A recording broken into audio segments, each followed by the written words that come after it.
Baik, baik. Okey, Puan As, kita akan rakamlah sebagai rekod nanti bila-bila boleh rakan-rakan kita Boleh. nak ulang semula. Kejap ya, saya tolong Puan As okey ke situ talian? Boleh. Okey, alhamdulillah. Okey, Okey. baik. Okey, saya dah spotlight kan Puan As. Okey. Spotlight. Spotlight nampak di situ seketul Puan Asriah. Okey. Uh, Okey, baik Puan. Saya ada beberapa soalan untuk dikemukakan kepada Puan Asria. Kita macam saya maklumkanlah kita sesi santai saja. Jadi mungkin Saya akan sangat ada bersantai soalan. ni sekarang. Mana ni? Just boleh lah. Okey. Baik.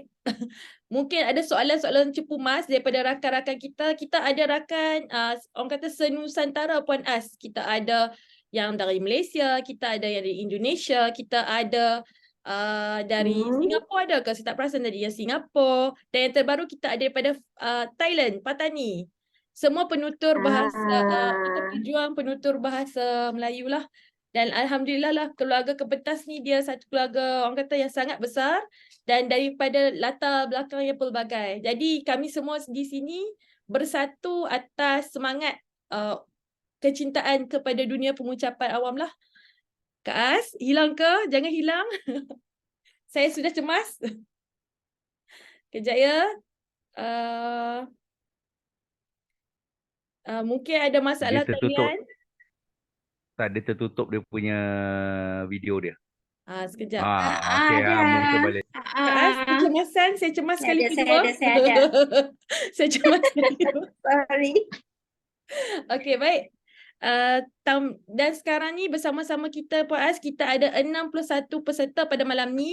Cukup ramai sambil-sambil meluangkan masa nak orang kata berkongsi dengan Puan As kita pada malam ni. Baik Puan As, saya terus kepada soalan pertama Puan As. Saya dah tak berpusing-pusing. Terus soalan pertama Puan As. Why? Kenapa Puan As sangat mencintai dunia pengucapan awam ni? Why? Kenapa bukan dunia lain Puan As? Dia menjual ke, menjual barang ke? Why? Assalamualaikum warahmatullahi wabarakatuh dan salam sejahtera, salam Malaysia Madani. Terlebih dahulu saya minta maaf banyak-banyak atas kelewatan saya. Ada beberapa perkara lah yang berlaku. Sebenarnya dari hari ini kami ada persidangan di Jabatan Tenaga Kerja. Untuk pengetahuan, saya bekerja di Jabatan Tenaga Kerja Sabah dan bermula hari ini sebenarnya kami ada persidangan kajian separuh penggal. Dan lepas tu sambung pula, saya antara lupa sibuk apa semua. Saya sambung bantulah bersama-sama dengan kawan-kawan untuk pindaan ordinan buruh Sabah. Ya, untuk pengetahuan semua, ordinan buruh Sabah dan ordinan buruh Sarawak ni dia masih belum dipindah. Sedangkan Employment Act, Akta Kerja telah dipindah. Jadi banyaklah ketidakpuashatian orang di Sabah, Sarawak kenapa belum pindah. Jadi kami bertungkus lumus buat benda tu sehingga kan tidak sedar masa telah berlalu dan memang jalan dari pejabat ke rumah ni sangatlah jam. Ni sebenarnya saya barulah saya sampai rumah apa semua. Lepas tu menguruskan diri dan barulah saya dapat masuk juga di sini. Jadi saya minta maaf sekali lagi kepada semua yang menunggu saya. Saya sangat rasa bersalah. Jadi berbalik kepada soalan adik Mardiana kita yang comel tu juga, panggil jelah saya Kak As, tak payahlah susah-susah terbelit lidah tu panggil saya Puan As. Jadi saya jawablah soalan, kenapa orator, kenapa seni pengucapan, kenapa bukan nyanyi. Sudah pasti suara saya mungkin bercakap sedap didengar tapi tidak untuk menyanyi. Itulah itu jawapan ringkas dia, bukan. Sebenarnya saya pun tidak pasti bilakah tahun pertama saya berkecimpung di dalam seni pengucapan awam ataupun orator ini. Tapi yang saya masih ingat ialah saya bermula dari sejak sekolah rendah lagi. Syarahan-syarahan, pertandingan bercerita. Jadi sudah mula berkecimpung melibatkan diri dalam dunia seni pengucapan awam dan juga orator. Kemudian dia mula bergerak aktif apabila saya masuk di sekolah sekolah menengah. Masa tu saya ni sebenarnya terus terang, saya tidak malu untuk menyatakan bahawa saya berasal dari keluarga yang agak susah. Jadi ada maknanya penglibatan saya dalam dunia pengucapan ni ada unsur-unsur keuntungan sedikit di situ. Saya melihat bahawa sekiranya saya berkecimpung dalam bidang ni, dia ada keuntungan dari segi ekonomi, dari segi kewangan. Itu pada mula-mula saya berkecimpung dalam seni pengucapan ni, begitu. Jadi di sekolah menengah kan kalau kita ikut pertandingan, ada hadiah, macam itulah. Lepas tu lama-lama dia jadi sesuatu yang menyeronokkan, dan apabila saya masuk universiti, banyak benda yang saya perasan, saya belajar. Maknanya seni pengucapan awam ni dia bukan sahaja satu medan untuk kita bercakap atau kita bertanding ataupun apa yang saya katakan tadi, ada keuntungan dari segi ekonomi di situ, tetapi dia banyak membangunkan diri kita dari segi keyakinan diri. Paling penting sebenarnya dari segi pengetahuan, sebab kalau kita telah memilih untuk terlibat terutama dalam pertandingan pidato misalnya, sudah pasti modal bercakap tu sahaja tidak cukup. Dalam masa yang sama kita perlu pengetahuan yang banyak. Kita perlu banyak membaca untuk mendapatkan pengetahuan yang banyak tu tadi. Jadi secara tidak langsung sebenarnya kita telah membangunkan diri kita dari segi pengetahuan, dari segi kemahiran bercakap. Semua itu membentuk diri kita dari segi keyakinan dan sebagainya. Jadi itulah sebenarnya faktor-faktor yang mendorong saya berkecimpung dan seterusnya boleh dikatakan kekal lama dalam bidang ini. Macam gitu. Rudi, orang Sabah sudah mencari orang Sabah. Baik Kak As. Cuma itulah kan dah Ya. ala-ala soalan daripada orang Sabah ni. Kak Ros ni tak silap saya orang sempurna. Orang Labuan kan sempurna saya ingat.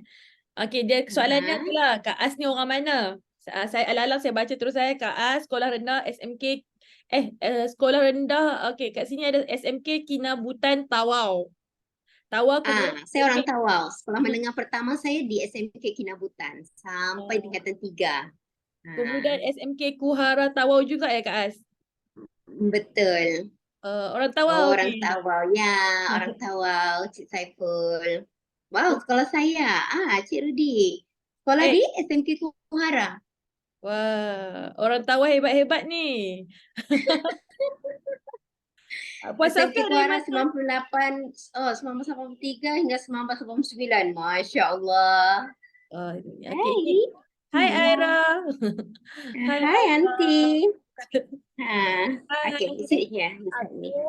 Yang ni anak bungsu Puan As ya. Ni Cik Ya, ni anak UPM. Masa ambil master di UPM dan dialah masuk kelas masa dalam perut. Gitu. Baik, kemudian bagi rakan-rakan lah saya kongsi sedikit bukan sedikit banyak ni saya kongsi salah antara kejayaan Puan Kak As ni, dia johan debat alam sekitar Malaysia, naik johan debat ASEAN, johan debat IPT, johan pidato Piala Pengarah Perkhidmatan Awam. Banyaklah nak disebutkannya, terbelit-belit lidah ni. Jadi alhamdulillah Puan As, banyak ilmu yang insyaAllah kita cuba kongsi sebanyak mana yang mungkin. Allah. Kita berkongsi, betul-betul. Kita berkongsi. Betul Pak As. Ni jejak kasih ni Kak As ni. Macam ramai di sana jejak kasih. Ramai orang tahu ni. Baik Kak As, terima kasihlah atas perkongsian berkenaan di manakah bermulanya cinta Kak As mencapai awam. Tapi itulah saya setujulah sebenarnya orang kata duit ataupun ekonomi juga memainkan peranan ya untuk masuk sesuatu. Betul. Sebab itulah antara orang kata motivasi ya, menang dapat apa-apa kan. Alhamdulillah. Betul-betul. Jadi tipulah saya kalau target saya target tau masa-masa universiti, saya target kalau saya ikut ni, saya awal-awal lagi saya buat research berapa hadiah-hadiah ni. Lepas tu saya target selain daripada untuk menang, saya target untuk menjadi pendebat terbaik. Jahat ke tidak saya? Amat ke tidak? Itu realiti lah Kak As. Jadi siapa yang kata masuk sebab minat tu kiranya separa berbohong lah kan Kak As. Ya, betul. Baik, seterusnya terima kasih. Itu baru orang kata bunga-bunga permulaan soalan. Kita terus kepada soalan kedua Kak As. Kak As, saya tengok tadi banyak Ya. Kak As punya kejayaan tu debat-debat dan ada pidato. Jadi Kak As, antara kedua-dua ni kan, dia beza antara debat dan pidato walaupun kedua-duanya adalah pengucapan awam. Tapi Kak As, antara pendapat peribadi Kak As lah kan, yang mana orang kata yang lebih mencabar dan apa keunikan antara pidato dan juga debat bagi Kak As sendiri?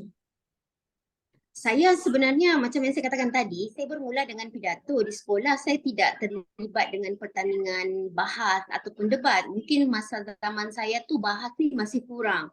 Jadi lebih kepada pidato. Pidato ni dia menghafal kan, menghafal. Jadi sel-sel otak kita ni kurang berhubung sebab dan semasa saya sekolah di SMK Kohara, zaman saya tu sekolah tu dia mendapat pengiktirafan sebagai sekolah harapan negara.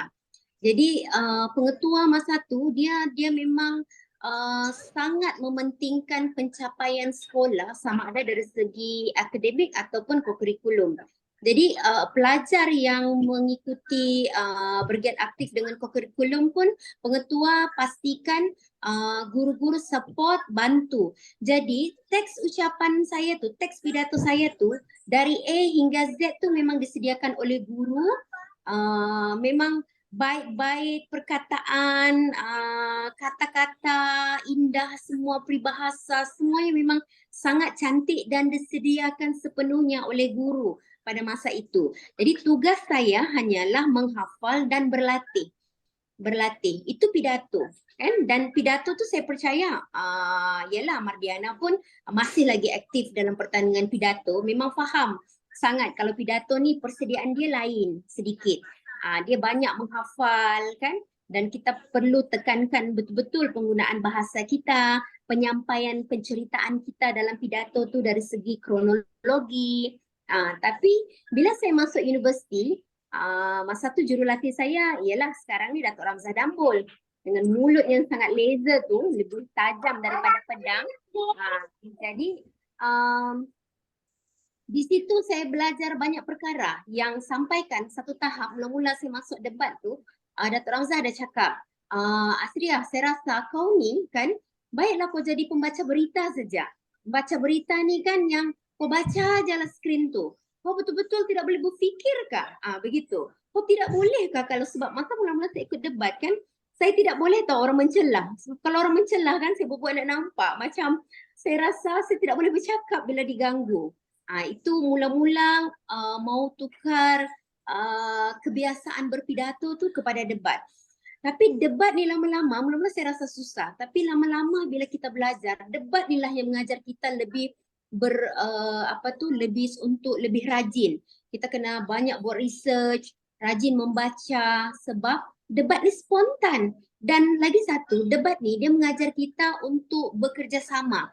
Kita tidak boleh pentingkan diri sendiri. Itu yang selalu keluar dari mulut Datuk Ramzah ni. Dia cakap, yang kamu buat ni pidato berkumpulan. Kalau maksudnya yang pendebat pertama tu lain pembawaan dia, yang kedua lain pembawaan, yang ketiga lain pembawaan dia, tidak berhubung antara satu sama lain, Datuk Ramzah akan cakap kamu ni bukan berdebat tapi berpidato secara berkumpulan.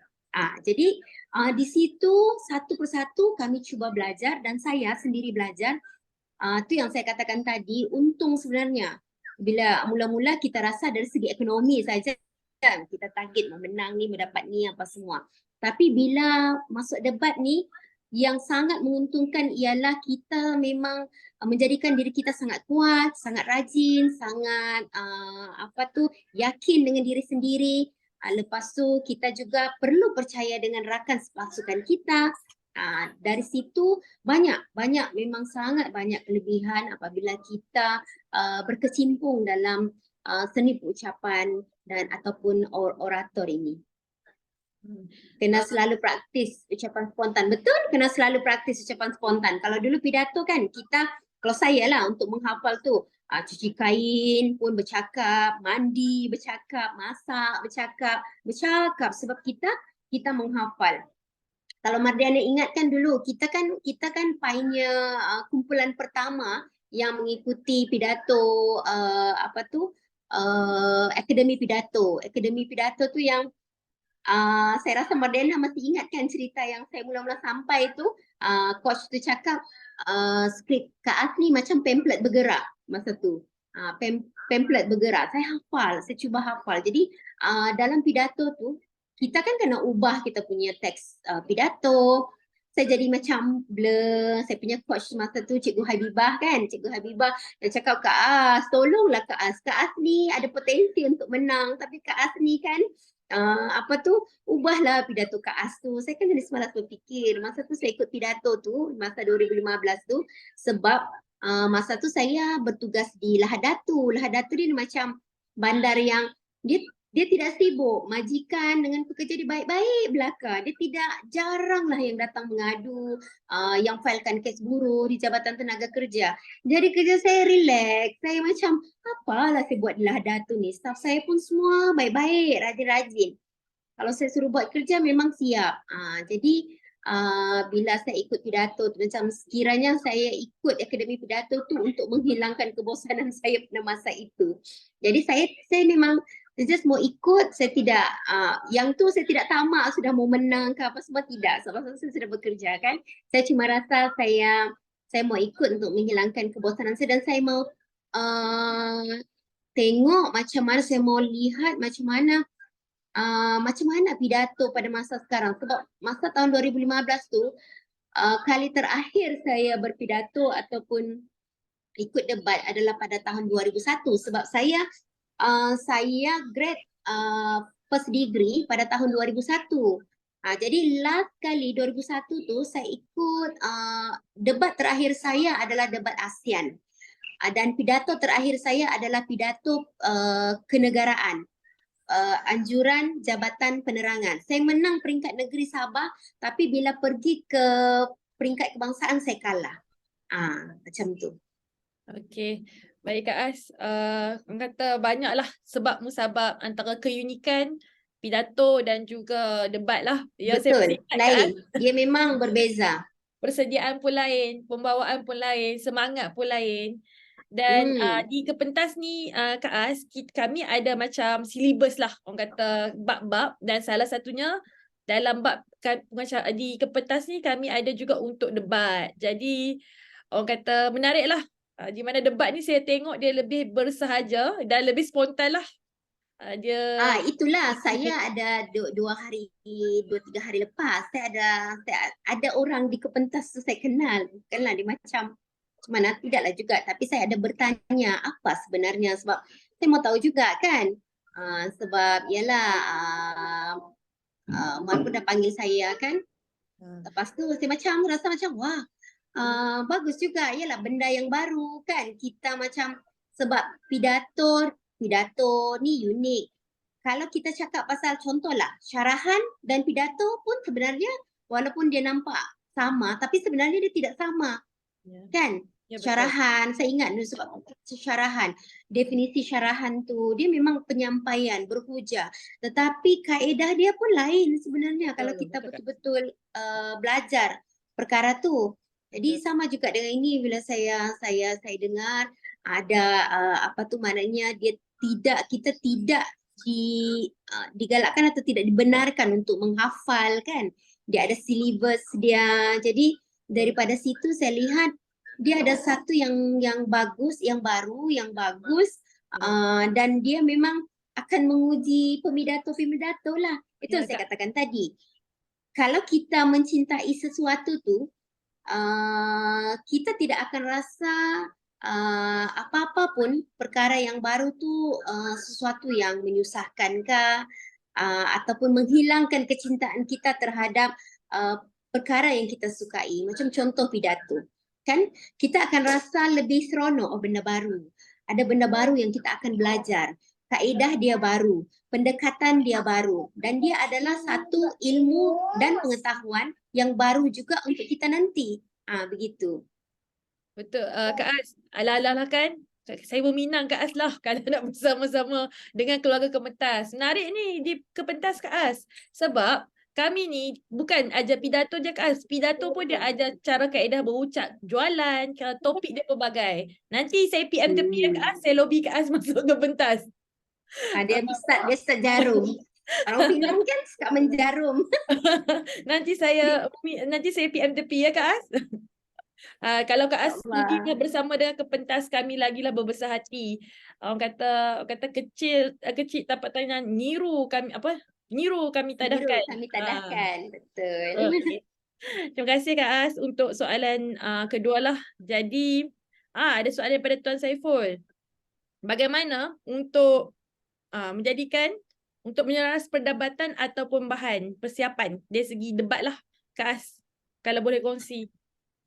Saya tidak pasti orang lain, tapi saya ni terus terang cara orang lama yang dia setiap kali membaca saya suka menulis dalam masa yang sama.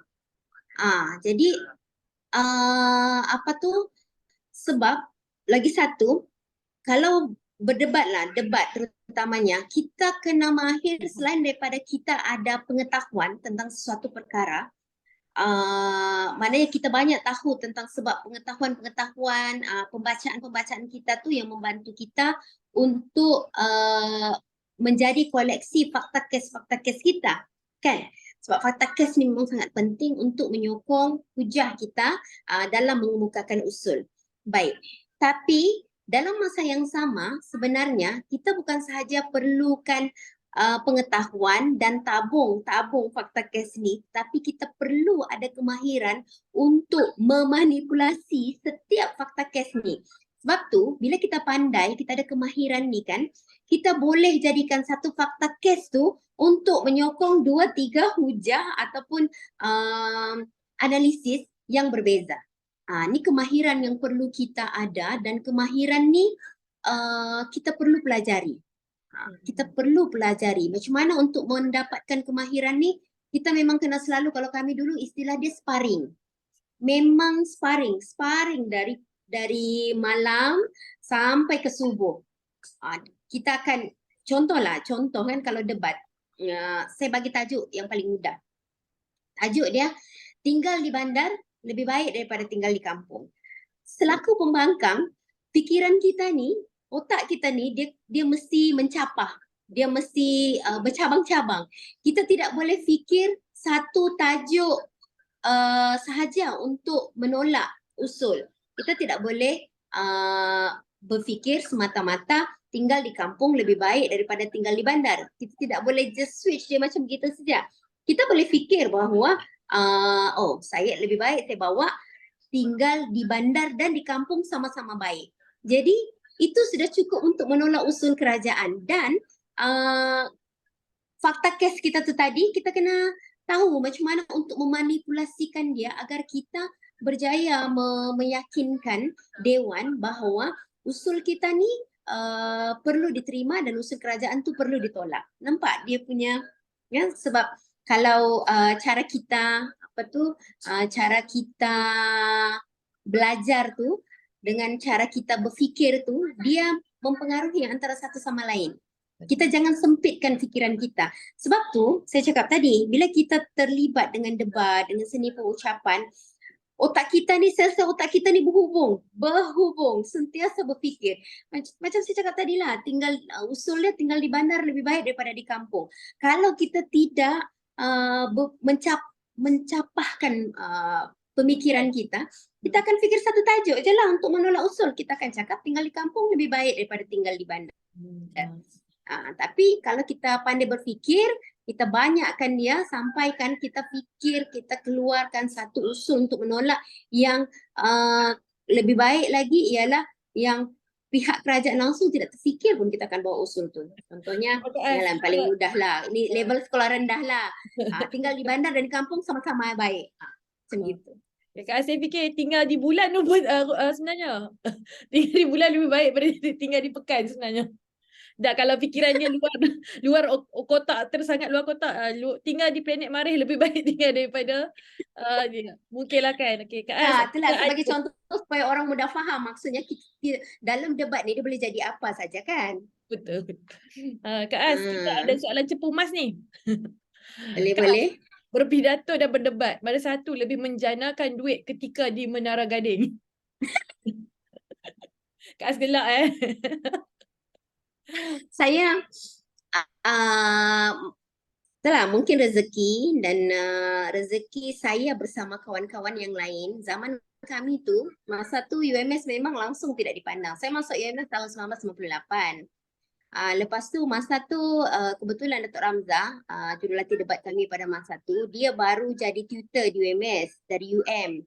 Dia pun kira fresh jugalah kan.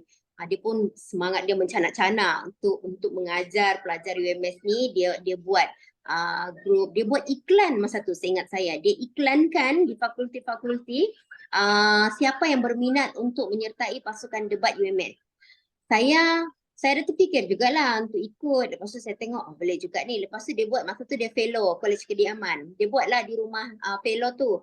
Saya pun pergi. Untuk pengetahuan semua, masa tu, kalau tuan-tuan dan perempuan kenal kan dengan Datuk Ramzah, dengan mulut dia tu kan, masa tu pelajar yang datang tu sangat ramai. Rumah fellow tu tidaklah besar sangat. Jadi yang datang tu kan sampai macam orang cakap, di ruang tamu rumah fellow tu tak muat bah. Sampai keluar-keluar dari ruang tamu, betapa ramainya pada hari pertama. Dan apabila Datuk Ramzah start buka mulut kan, dia buka mulut dengan, kamu jangan fikirlah yang kamu datang ni, dia cakap untuk bersukaria. Kalau kamu rasa kamu datang untuk bersukaria, baik kamu lupakan. Kamu tinggalkanlah rumah saya ni. Lupakanlah niat kamu untuk ikut tim saya ni, tim debat saya. Lepas tu banyaklah lagi ayat-ayat dia, kata-kata pedas dia. Sekali esoknya tu, yang datang kurang daripada separuh yang datang pada hari sebelumnya. Jadi antara yang masih berjiwa kental ni saya lah, sebab dia ada cakap lah, ya sayang, panggil abang kejap abang, panggil abang kejap, sorry. Perempuan, iklan Aira. Okey. Okey ke tu Aira? Okey. Baik. Seketika. Assalamualaikum. Ya, Kembali, ada silakan. iklan ya. Kembali. Sorry, iklan. Okey. Baik, Kak Az. Iklan. Ni. Sambung kita Kak Az. Ya, setelah dimaki, setelah dimaki. Ya, setelah dimaki, yang datang pada hari kedua kurang daripada separuh yang datang pada hari semalam. Lepas tu antaranya yang masih datang yang berjiwa kental ni saya lah. Sebab saya rasa macam cara dia bercakap. Lepas tu satu kelebihan Datuk Ramzah ni, dia walaupun contohlah yang datang pada hari sebelum tu ramai kan, dia mahu setiap orang bercakap macam biasa, bagi salam, lepas tu memperkenalkan diri. Saya contohlah, saya bagi salam lah, Assalamualaikum dan selamat sejahtera, nama saya Atri Abdul Hafiz, saya dari Fakulti Sains Sosial, belajar dalam kursus hubungan industri. Cukup tahun pertama, contoh macam itulah saya cakap. Lepas tu orang kedua bercakap, orang ketiga bercakap. Saya ingat lagi masa tu Datuk Ramzah dia ada cakap begini, yang ada suara pidato, ada suara debat, dia cakap Asria, dia terus cakap macam tu. Padahal memang masa tu dia cakap ada suara, dia cakap begitu. Dia macam tu. Lepas tu lama-lama tu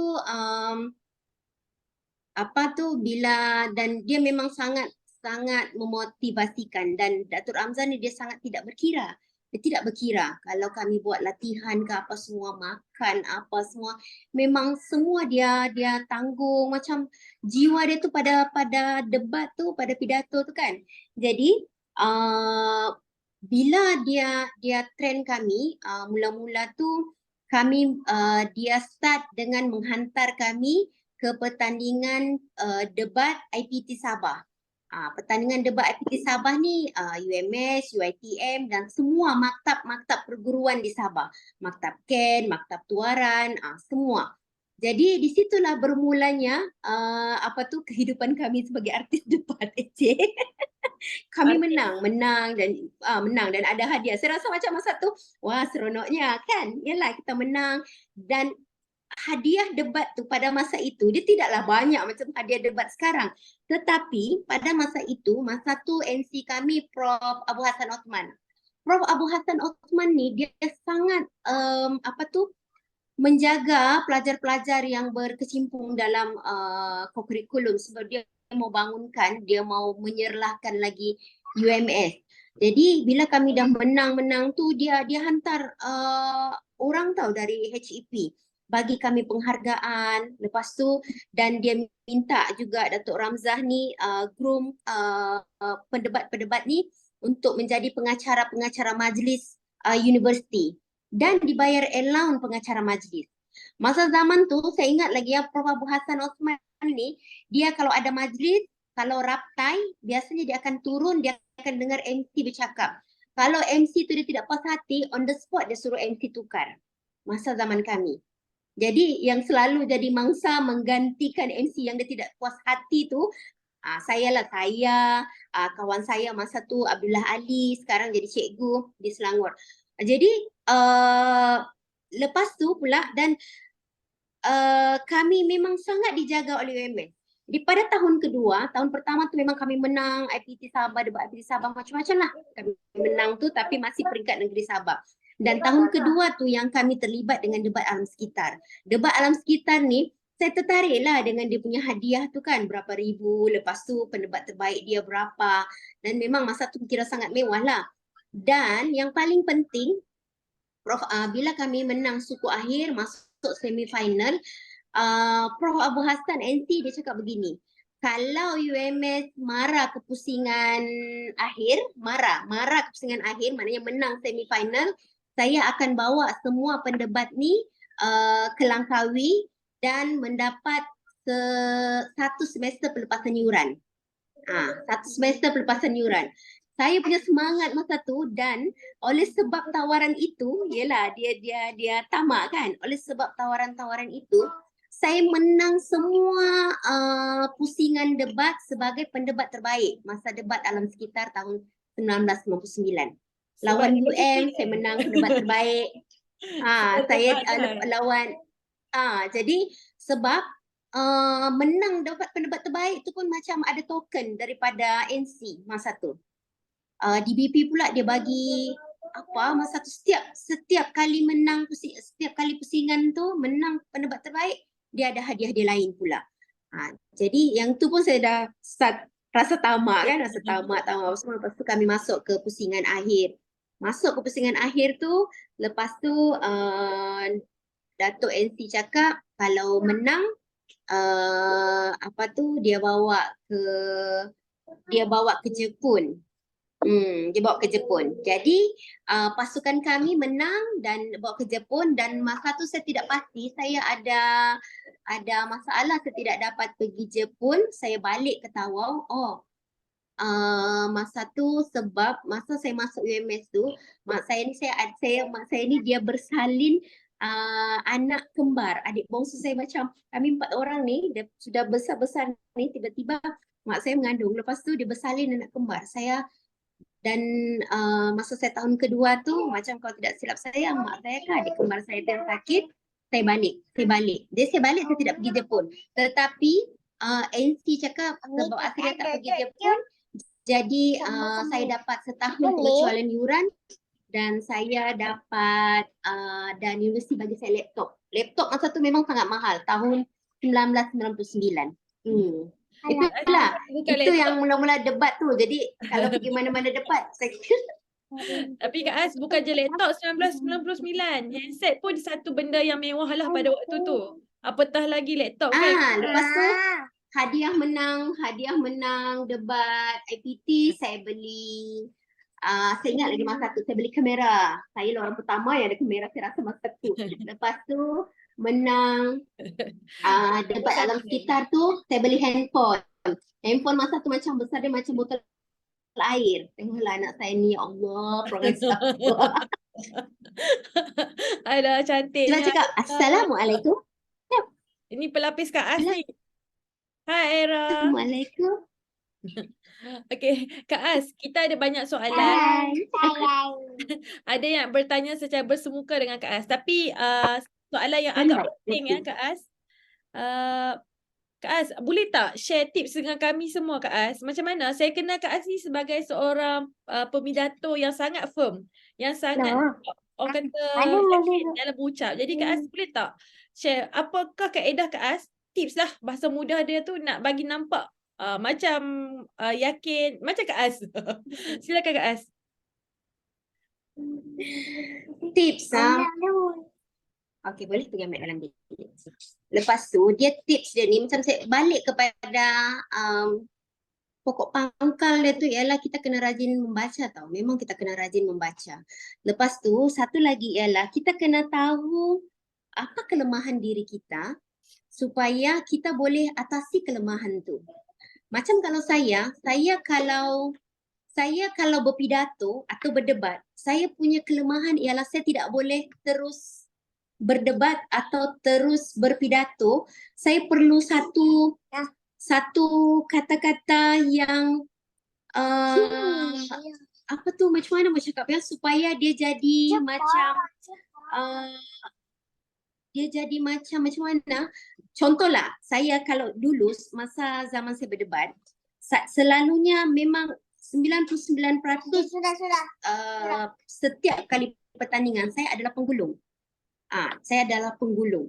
Jadi saya memang mesti memulakan dengan baik-baik sama ada peribahasa atau kata-kata indah. Kalau Mariana perasan kan, saya berpidato pun mesti saya tidak boleh terus Assalamualaikum, saya akan macam lost. Saya tidak rasa confident. Jadi itu kelemahan saya yang orang tidak tahu. Jadi saya tahu itu kelemahan saya. Saya cuba atasi kelemahan itu dengan saya cari apa cara untuk saya mengatasi. Jadi kalau dulu kalau saya menggulung, saya memang akan start. Saya ingat sampai sekarang. Kata pembukaan tu mesti saya akan cakap. Berburu ke padang datar, dapat rusa belang kaki. Berburu ke palang ajar, ibarat bunga kembang tak jadi. Di situ saya sudah ada nafas, baru saya boleh non-stop bercakap, membidas dengan penuh tersusun. Tapi kalau saya start dengan Assalamualaikum, saya akan lari. Memang akan lari daripada track asal saya. Macam tu. Jadi perkara pertama ialah kita kena cari apa kelemahan kita. Okey. Ayat untuk start enjin. Betul. Mencarilah perkataan macam mana. Start enjin tu kan. Betul. Kita kena jadi kelemahan saya untuk start tu. Jadi saya carilah kelebihan dia. Apa yang perlu saya buat untuk mengatasi kelemahan saya tu. Dan macam saya katakan tadi, mula-mula saya terlibat dalam debat, Datuk Ramzah ada cakap, Asri, kau ni sesuai jadi pembaca berita. Baca adalah skrip tu. Memang langsung tidak boleh orang kacau saya, mencelah kan apa semua. Sampaikan Datuk Ramzah, dia buat macam ni. Dia ajar. Okay. Dia sediakan saya 3 jawapan selamat untuk beginner macam saya lah, mula-mula macam mana saya mau bangunkan keyakinan untuk menjawab celahan-celahan ataupun soalan. Contohnya hari tu saya masih ingat lagi, salah satu jawapan yang Datuk Ramzah sediakan ialah Datuk Ramzah cakap, kalau orang mencelah dan tanya, apapun soalan dia kau jawab macam ni. Saya akan menjawab soalan yang berhormat dalam hujah saya yang seterusnya nanti. Itu ataupun jawapan yang kedua ialah Datuk Ramzah ini dia sediakan tau. Saya masih ingat sampai sekarang. Jawapan yang kedua pula ialah saya tidak perlu menjawab soalan yang berhormat kerana soalan yang berhormat langsung tidak ada kaitan dengan usul yang ingin saya sampaikan. Tapi saya kena berjanjilah dengan Datuk Ramzah. Saya tidak boleh pakai itu selalu. Datuk Ramzah cakap, kau cuma boleh pakai talian hayat ni sampai 3 kali sahaja. Maknanya 3 pusingan atau 3 pertandingan. Kenapa tidak sopan. Malu orang nampak betis. Lepas tu dia cakap, sementara tu dia cakap, kau kena ada keyakinan dan lama-kelamaan ialah kita kan mencabar diri kita sendiri. Takkanlah kita mau pakai jawapan tu berterusan. Lama-lama ialah orang tahu pula sebenarnya kita macam robot. Jadi saya berlatih. Ya, betul Ros. Jawapan selamat. Jawapan saya selamat. memang tidak sempatlah 3 kali pertandingan saya pakai jawapan tu. Sekali je. Sebab saya cabar diri saya sendiri. Macam saya perlu buktikan yang saya boleh menjawab bidasan orang. Kalau Mardana ingat, Mardana ingatkah masa pertandingan akhir pidato Piala KPPA tu Spontan. kan? Kan dia ada soalan spontan. Resepsi. Saya soalan tu sebenarnya saya tidak berapa faham soalan tu. Tapi untuk saya cuba menjawab soalan tu, saya ulang balik soalan tu. Saya cuba hafal soalan yang dia bagi tu. Saya cuba tangkap secepat mungkin dan saya ulang satu-satu. Jadi teknik saya mengulang repeat balik soalan tu menyebabkan saya boleh berfikir. Sambil saya berfikir apa jawapan yang perlu saya berikan. Saya ingat lagi masa tu bila saya turun dari pentas tu, beberapa orang rakan yang sama-sama kan, rakan kita cakap, macam mana Kak Ais boleh terfikir untuk jawab soalan tu? Kami di bawah ni pun tak boleh fikir macam mana menjawab soalan tu. Saya pun kan, kalau ingat hari tu, sebenarnya itu adalah kemahiran yang perlu kita asah, kita perlu biasakan diri kita. Tapi pokok pangkalnya ialah memang kita kena banyak membaca, kita kena banyak buat research. Sebab apa? Kita kena ingat satu benda je. Benda ni aku suka. Tiada orang paksa aku untuk masuk bidang ni. Kan? Tiada orang paksa kita kan?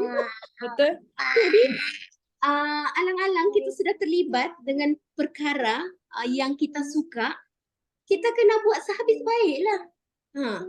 Kita kena macam ialah kalau orang suka hiking kan, dia tidak ada masalah untuk cari baju hiking, kasut hiking yang terbaik. Kalau orang suka cycling, dia akan beli basikal yang terbaik kan. Hobi dia itu. Hobi kita ni bercakap, berpidato. Jadi kita kena buat mengorbankan sesuatu untuk menjadi yang terbaik dengan hobi yang kita pilih ni. Baik Kak Ais.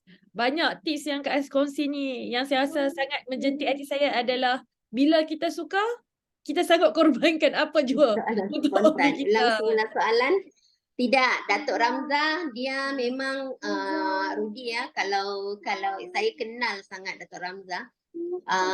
Pernah juga di battle cakap kita ulang balik soalan, dia cakap kalau debat dia tidak galakkan sebab kita menjawab soalan spontan celahan kalau dalam debat lah.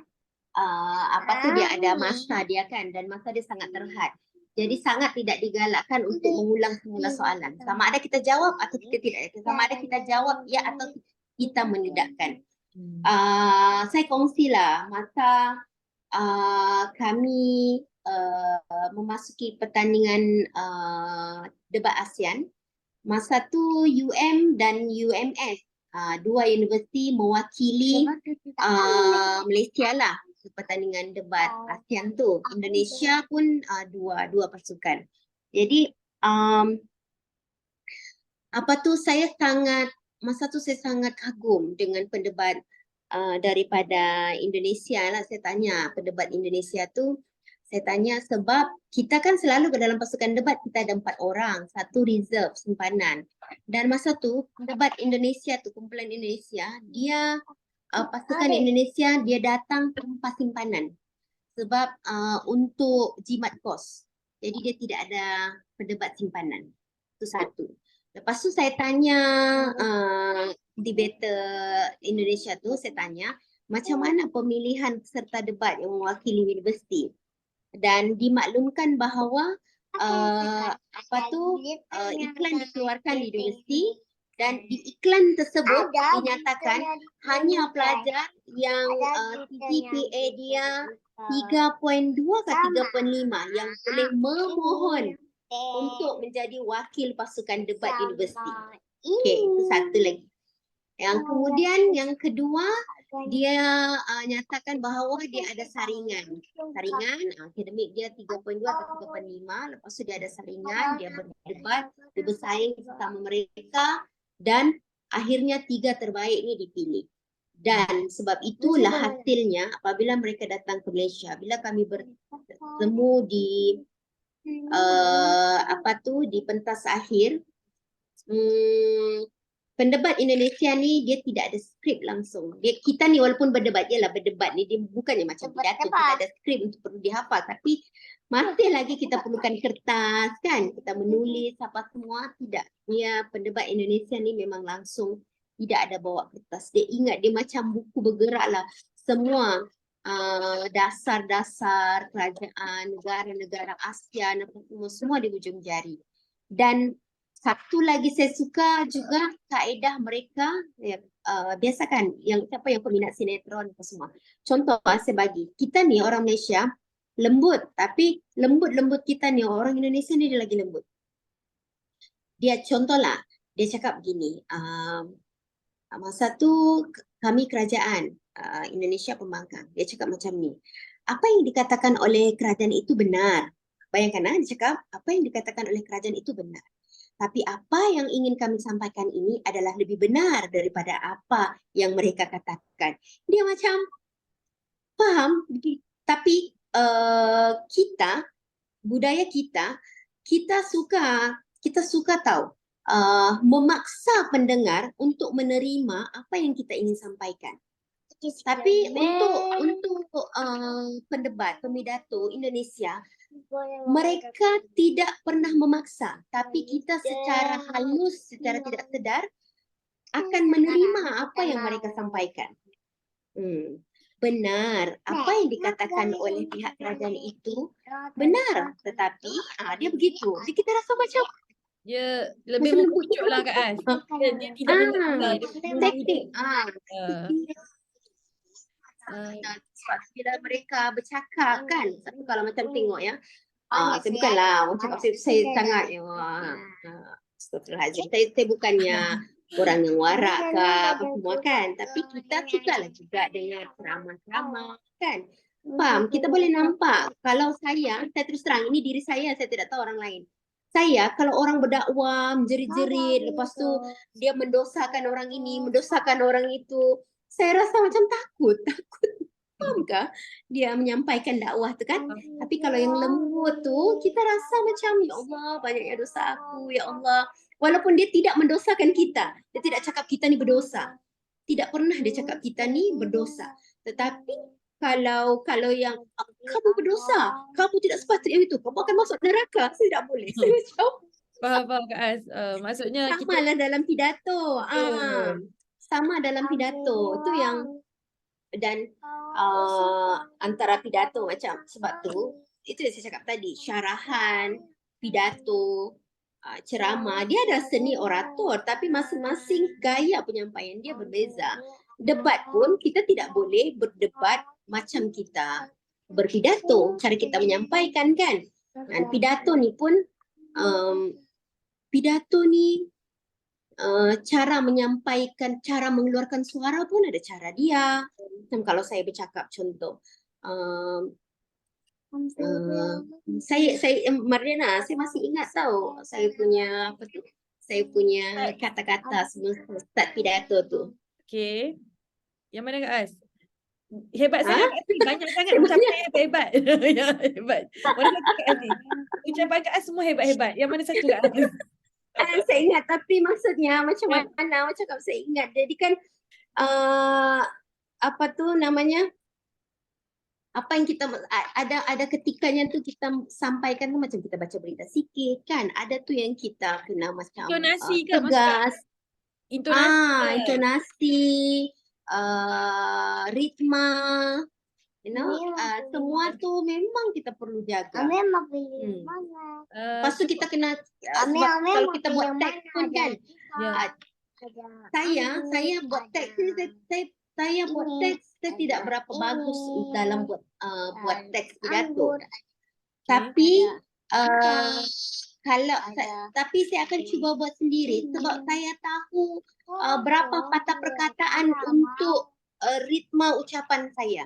Setiap orang dia punya kadar kelajuan bercakap tidak sama. Sebab tu jumlah perenggan, jumlah patah perkataan setiap orang tidak sama.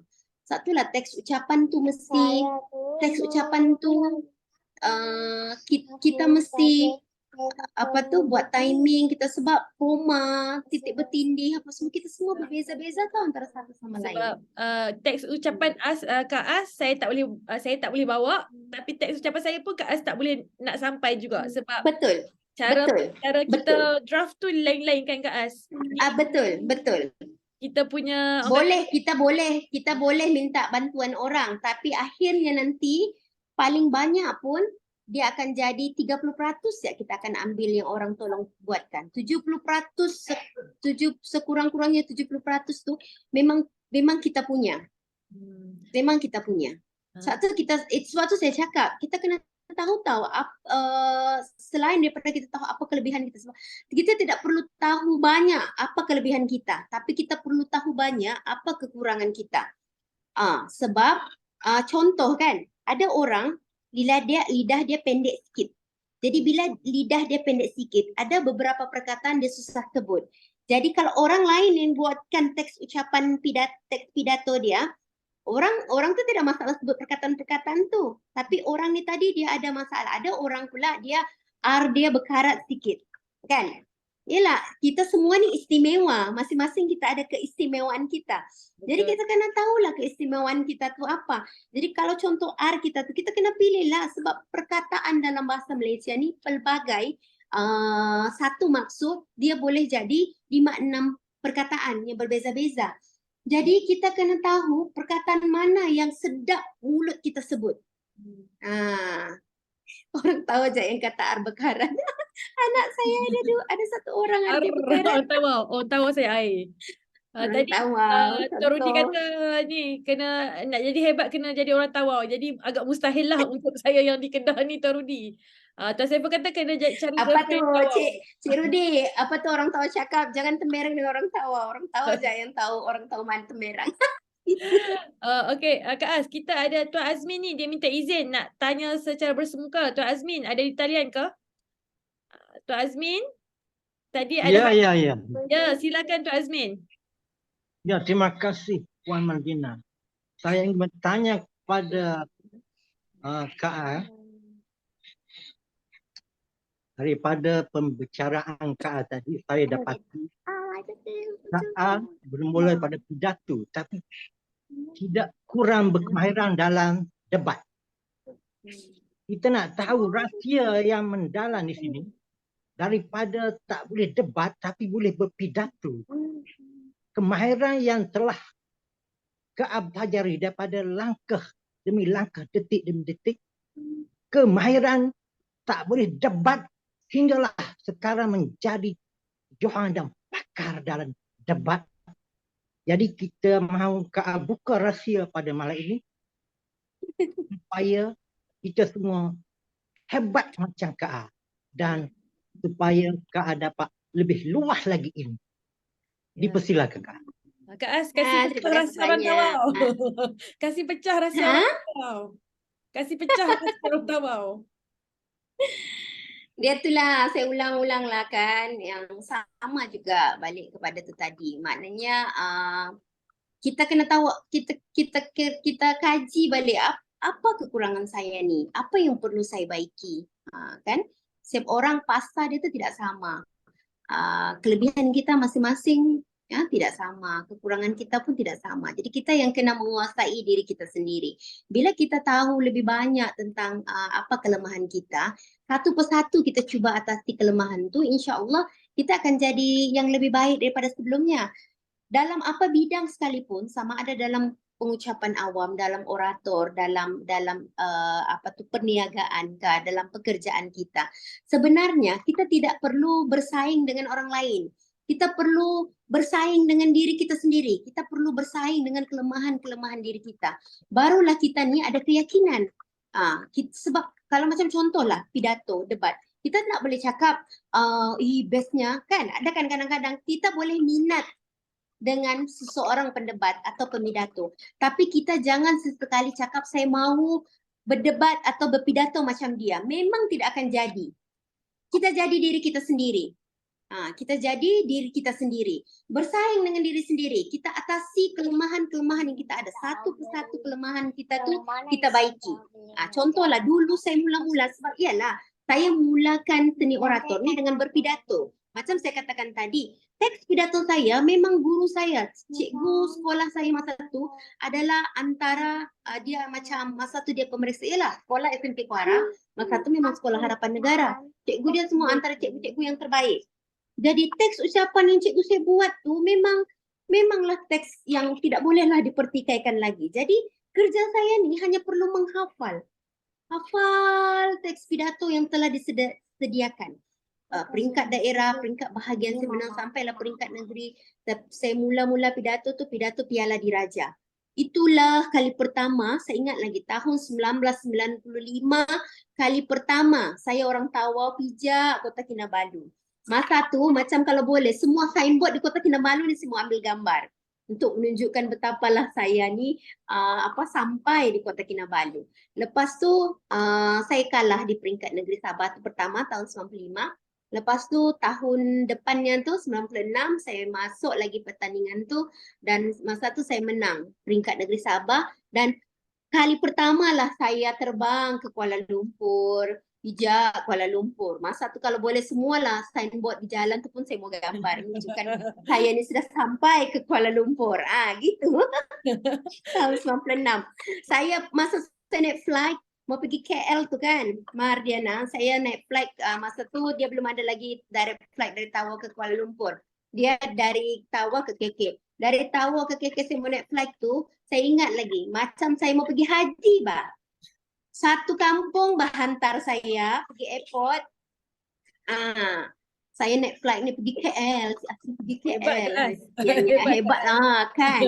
Jadi saya memang bertunggung selumus menghafal, tidak boleh tinggal satu perkataan pun. Jadi bayangkan bila saya masuk universiti dan berkecimpung dalam debat, memang sangat susah ya. Sangat susah untuk saya tiunkan pikiran saya, cara saya bercakap sebab dalam debat tu. Tapi memang setiap hari lah saya berlatih, setiap hari sampai subuh, kadang-kadang sampai tidur-tidur di rumah fellow tu, di meja ni, di meja kami di dining table tu, cari fakta kes. Dr. Ramzah, masa tu Dr. Ramzah, dia akan tanya, siap sudah, mana fakta kes? Okey, dia akan cakap lah, dia cara dia macam ni. Okey, Astria, berikan saya 3 fakta kes yang menyokong pencemaran alam sekitar tu adalah disebabkan oleh kilang industri. Saya kena bagi dia on the spot, saya tidak boleh tengok kertas. Jadi memang tidak tidur.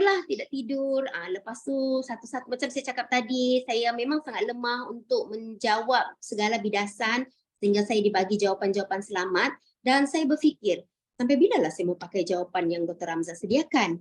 Jadi saya memang saya cabar diri saya sendiri, saya bersaing dengan diri saya sendiri. Saya cabar diri saya, kalau ada celahan saya cuba jawab. Betul atau tidak, saya cuba jawab. Jadi lama-lama saya biasa macam orang cakap, kau tanyalah lagi Cik Iksan. Cabar diri sendirilah Kak Ais kan? Paksa diri. Ya, cabar diri sendiri, betul. Cabar diri sendiri. Lepas tu saya ada cakap tadi kan, saya suka menulis. Apa yang saya baca saya suka tulis. Lepas tu saya suka cari perkataan-perkataan ataupun kata-kata yang sedap didengar. Saya akan catat. Saya akan simpan dalam buku. Saya kumpul. Baik, kita ada tu, Tuan Saiful dah tak sabar-sabar tu nak bertanya tu. Kita beri laluan kepada Tuan Saiful untuk soalan tambahan. Jemput Tuan. Terima kasih Puan Mardiana. Okey, ni pada Puan Astria. Saya ingin bertanya satu. Disebabkan daripada peringkat permulaan berpidato, kebanyakan teks disediakan oleh cikgu-cikgu. Betul. Oleh sekolah tu, adakah ini secara tak langsung melatih cara ataupun bait-bait ucapan yang terpengaruh dalam ucapan seterusnya masuk dalam pada berdebat? Betul, sangat mempengaruhi. Dia kiranya dia macam ialah kalau kita pergi sekolah, kita akan mula dengan tadika kan, tadika pergi sekolah rendah. Lama-lama teks ucapan, cara kita, ialah macam sekarang ni, aktiviti kita ni, kita bercakap sama kita berkongsi kan. Ini pun mencambahkan ilmu juga dan ini pun sebenarnya sedikit sebanyak akan mempengaruhi pemikiran, cara kita masing-masing kan. Itulah fungsi dia kita kita berkumpul, kita berkongsi, dan memang teks-teks ucapan tu sangat mempengaruhi, sangat membantu juga. Macam saya cakap tadi, saya suka sebab teks ucapan yang cikgu saya buat tu, yang sedap didengar tu, lama-lama saya jadi kebiasaan. Kalau saya baca teks pidato, kalau kita Google, sekarang ni kan lagi senang, kita boleh Google. Kalau kita Google kan teks pidato kenegaraan contoh, dia akan keluar macam-macam. Saya suka baca. Saya akan baca 2-3 baris pertama, saya tahu sudah yang teks ucapan tu bagus atau tidak bagus. Maksud saya bukan bagus apa, sedap atau tidak sedap untuk saya sampaikan atau untuk orang lain dengar. Macam tu. Kita perlu sesuatu yang Kak As, maksud Kak As, walaupun contohlah kan, kalau macam pemidato yang baru nak mula ni, kebiasaannya lah kan, kita kerujuk pada teks-teks orang lah. betul. Tapi walau bagaimanapun dia masih kena disesuaikan dengan cara kita, yang saya faham lah. Betul. Tidak semua yang sedap kita baca, sedap untuk kita lafazkan. Kita fikir macam begitu. Sebab tu kita kena sebut, kita kena praktis. Kita boleh Google, kita boleh kumpulkan. Kalau style saya kumpul kata-kata tu, lepas tu nanti saya baca, lepas tu saya baca, kita baca ni walaupun kita sendiri, kita baca pastikan kita sendiri boleh dengar. Sedap atau tidak sedap, kita baca. Jadi macam contoh, ada tu dia kalau terlalu panjang pun jadi sedap, jadi tidak sedap, kan? Lepas tu kita baca tu, kita dengar suara kita sesuai ke tidak dengan baik-baik perkataan tu. Dan pidato ni suara kita lain. Kita kena belajar tau untuk kontrol suara kita, untuk sesuaikan suara kita, ritma kita, nada kita dengan apa yang kita sampaikan, dan kita kena faham betul-betul ayat tu apa maksud dia, macam mana cara penyampaian dia. Contohlah saya bagi ini salah satu skrip pidato. Contohnya sungguh pun Henry Ford pernah berkata, berfikir adalah pekerjaan paling berat dalam dunia. Namun hari ini, detik ini, pada 7 minit ini, saya ingin mengajak anda untuk sama-sama berfikir tentang maudhu pidato saya yang berbunyi. Macam tu. Sambunglah. Itu mungkin anda dengar sedap, saya sebut. Tapi tidak semestinya orang lain dia sebut sedap. Begitu. Kita kena fikir, dia sesuaikah kalau aku yang sebut? Macam, wah sedapnya dia sebut. Tapi bila kita buat, macam tak berapa sedap. Jadi kita cari, apa yang sedap kita buat. Ya, betul Kak As. Kak As, cuma ada soalan pada rakan kita jugalah kan. Dia bertanya, contoh bila Kak As berdebat, suka atau tidak, kadang-kadang kita ada tajuk yang contoh kita dapat usul, dan usul tu secara peribadi kita tak suka pun. Macam mana Kak As? Nak orang kata bahasa muda fake your emotion. Dia jadi seorang pendebat ni, macam saya cakap tadi lah, kita suka benda ni kan, kita suka berdebat. Jadi kalau kita ni seorang yang suka dengan seni orator, kita suka berdebat, kita mesti pastikan yang kita ni tidak bias.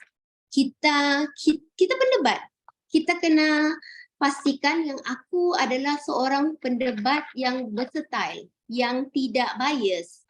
Maknanya aku adalah pendebat yang kalau aku dapat usul, sama ada aku kerajaan ataupun pembangkang, aku boleh menang mana-mana posisi, mana-mana usul. Kita kena set di kepala kita begitu. Kita tidak boleh cakap, tak suka tadi, jangan jadi pendebat, berhenti. Terus pergi kena jual produk. Sebab kalau kita jual produk, memang produk yang kita suka je lah kita akan jual. Produk yang kita sayang, kita cinta tu je lah yang kita akan jual. Kalau jual produk, kita boleh benci produk lain. Tapi kalau kita berdebat, kita tidak boleh pilih-pilih usul. Kita tidak boleh cakap usul ni aku suka, usul ni aku tidak suka. Aku nak mau usul ni. Nampak? Kalau pilih-pilih usul, jual produk. Ada soalan? Ada soalan? Ada soalan nak bertanya ni, Puan Madiana. Tuan Nasiris ke tu? Ya. Okey, silakan Puan. Assalamualaikum Puan. Waalaikumsalam itulah. Saya nak bertanya lah, sepanjang pengalaman Puan terlibat dalam berpidato, ada tak masa yang ketika tu tiba-tiba blank, tak tahu, terputus idea Ada. langsung? Jadi apa tindakan yang diambil untuk mengatasi supaya ketara lah? Saya ingat saya pernah sekali masa tu sekolah menengah. Tapi alhamdulillah saya macam mana saya ada belajar ialah kita ni kan kita kena percaya dengan kepercayaan kita masing-masing, dan memang setiap perkara kalau dalam Islam ni lah ada doa dia kan. Kalau kita pergi Mekah, sehingga kan doa menahan buang air, menahan buang angin pun ada kan. Kalau kita pergi buat umrah supaya kita tidak selalu buang air kecil pun doa ada di dia juga. Dan alhamdulillah setakat ni memang tidak pernah lagi saya stuck atau blank tiba-tiba semasa berpidato ataupun berdebat. Cuma sebenarnya dia pernah berlaku tapi tidak kritikal dan tidak ketara. Jadi dia mesti, maknanya kita terus cover dia, kita mesti terus cakap. Saya mula belajar untuk tidak terlalu menghafal masa saya terlibat dalam debat di universiti. Jadi sebab tu bila saya sudah grad, sudah tamat belajar 2001 tu, saya ikut pertandingan pidato kenegaraan yang anjuran Jabatan Penerangan tu kan. Saya ikut pertandingan pidato dan di situ saya perlu balik kepada lebih menghafal daripada macam berdebat sebelum tu. Jadi untuk tune balik tu memang susah sikit. Jadi bila ada satu kali tu saya memang macam terstop, saya gunakan kaedah berdebat tu. Maknanya saya hantam je lah, saya cakap gitu. Maknanya pidato saya memang, teks ucapan saya memang hilang lah, saya tidak ingat sudah. Tapi memang kita akan nampak suara pidato tu dia lari. Kan suara pidato dengan suara berdebat lain. Suara pidato tu dia lari. Macam yang saya cakap tadi tu lah. Kan kalau pidato ni suara kita lain, automatik lain. Suara kita berdebat lain, suara kita bercakap lain. Macam tu. Antam sejala, ya betul. Kita mesti ada keyakinan tu Tuan. Kita macam kita berserah, kita doa macam dalam hati tu astagfirullahalazim, lepas tu terus ya Allah bantu, terus kita cakap je lah. Tapi memang lari lah, suara pidato tu hilang lah. Pidato ni dia ada suara confident tu tinggi. Ya, betul. Ni Kak Asmi, Kak Rudi sebut ni, kalau tajuk tak disuka, tapuk-tapuk perasaan tu. Kena orang tawa sebut ni. Ya, jangan orang tawa cakap jangan kasih ketara bah. Ni kalau dengar orang tawa sebut ni sedap ni, orang Kedah sebut tak berapa sedap kolah-kolah dia ni Kak As. Jangan kasih ketara. Cuma itulah kalau macam orang tawa ni, kalau perasan orang Sabah kan, orang Pantai Timur lah terutamanya. Dia bercakap ni, dia ada satu kelebihan tu ialah bila dia bercakap, suara dia tu jelas, lepas tu sebutan dia jelas. Diftong dia jelas. Tak sedar tu dia berbunyi. Misalnya alah sayang dia. Sinetron, kata Tok Rudi. Sinetron lagi. Dia bunyi satu-satu perkataan tu. Kak As. Kak As masih ada. Kak As, ada soalan. Debat ni dia bakat ataupun kena latihan? Soalan pada Tuan Supawi. Bakat ataupun macam mana? Soalan dia untuk debat ni sebenarnya skill tu, dia skill ataupun sebenarnya dia bakat? Yang mana? Dia bakat dan juga latihan. Memang bakat dan juga latihan. Okey, saya bagi contoh. Tim saya dulu, tim debat saya, tim kami memang kena bentuk. Memang okey, macam Dr. Ramzah dia cari, okey, kau memang sesuai dengan yang ni, dengan yang ini. Dan saya di situ saya belajar juga. Dr. Ramzah ada cakap begini. Satu, dia tidak suka satu pasukan tu semua lelaki atau semua perempuan, sebab cara pemikiran perempuan ni sama. Cara pemikiran lelaki ni sama lelaki. Jadi dalam kumpulan yang bagus adalah yang menggabungkan antara lelaki dan perempuan, sebab dia cakap ada benda yang lelaki boleh fikir tapi perempuan tidak boleh fikir. Ada benda yang perempuan boleh fikir tapi lelaki tidak boleh fikir. Jadi dia perlu digabungkan. Itu dari segi semula jadi, pemikiran semula jadi. Lepas tu pula tim saya ni dia ada satu orang tu dia dari Negeri Sembilan. Nogori dia memang sangat dekat. Contoh kan, dia cakap begini. Saya ingat dia benda ni kita nampak macam remeh kan. Ya macam iyalah dia orang negeri. Memanglah dia cakap tuannya bertua. Itu pun jadi satu masalah besar bagi Dr. Ramza. Dia setiap hari, kami tengah training ni di sebelah sini, dia di sebelah sana, seorang. Dia perlu berlatih setiap hari. Tuan yang dipertua, dia cakap, saya ingin menyampaikan. Tuan yang dipertua, dia ulang-ulang. Lepas tu kalau sebelah tuan dipertua, Dr. Ramza akan cakap, yang dipertua. Okay, sebut lagi. Dan akhirnya benda tu lama-lama hilang. Jadi ada orang pula, dia begini, dia bercakap, contohnya dia bercakap, jadi dia akan cakap, usul pada hari ini adalah usul. Dia tidak menyebut perkataan tu habis, lepas tu pindah ke perkataan yang lain. Itu pun kena groom. Jadi maknanya dia skill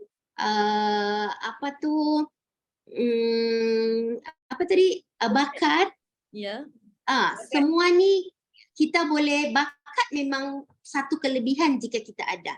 Tapi kalau kita tidak berbakat pun, dia bukanlah tidak berbakat langsung. Ada orang kalau dia langsung tidak berbakat pun, dia akan menghilangkan kesungguhan dia untuk menjadi seorang pedebat. Maknanya dia ada basic. Dia ada basic dengan orang yang sangat berbakat. Tapi kalau orang yang ada basic ni rajin, dia boleh menjadi seorang pedebat yang baik, mengatasi orang yang sangat berbakat tetapi dia malas. Dia malas. Jadi memang kita kena gabung lah. Tu saya cakap tadi.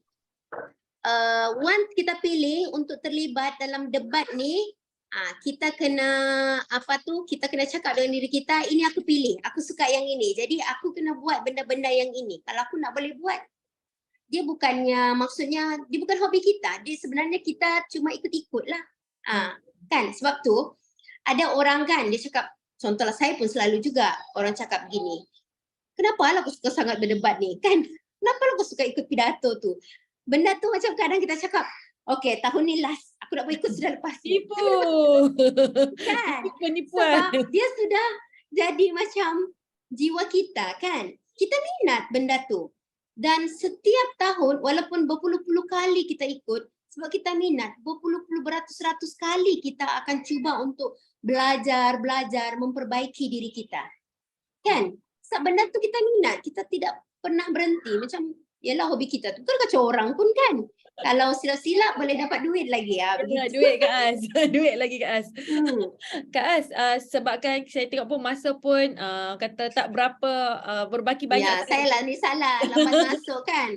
Tak apa Kak Az. Cuma Kak Az, nasihat ya Kak Az. Kak Az pun selalu bagi jadi juri kan. Jadi apa yang Kak Az, sebenarnya apa harapan Kak Az dekat kami semualah. Macam mana, apa yang Kak Az harapkan daripada seorang pemidato?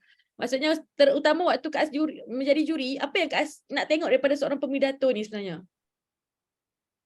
Sebenarnya kan kalau kita sudah lama dalam bidang ni, kemudian kita jadi juri, kita boleh nampak tahu keikhlasan seseorang dalam menyampaikan pidato ataupun keikhlasan dia dalam dia berdebat. Orang yang mencintai debat, mencintai pidato, mencintai seni orator dan seni pengucapan ni, kita boleh nampak jiwa dia tu ada di situ. Dan sebab tu saya cakap tadi, orang yang begini dia tidak ada istilah dia suka atau tidak suka dengan usul tu, dia suka atau tidak suka dengan kedudukan tu sama ada pembangkang ataupun kerajaan. Dia boleh hidup di mana-mana bahagian, dia boleh bawa apa-apa usul yang dia diberikan. Dan satu lagi ialah sebagai orang yang betul-betul mencintai apa yang kita buat ni, kita boleh nampak orang tu dia memang tidak sombong. dia pemurah, rajin belajar, sedia untuk belajar, merendahkan diri untuk belajar, sentiasa berkongsi. Ya, kita gembira macam saya.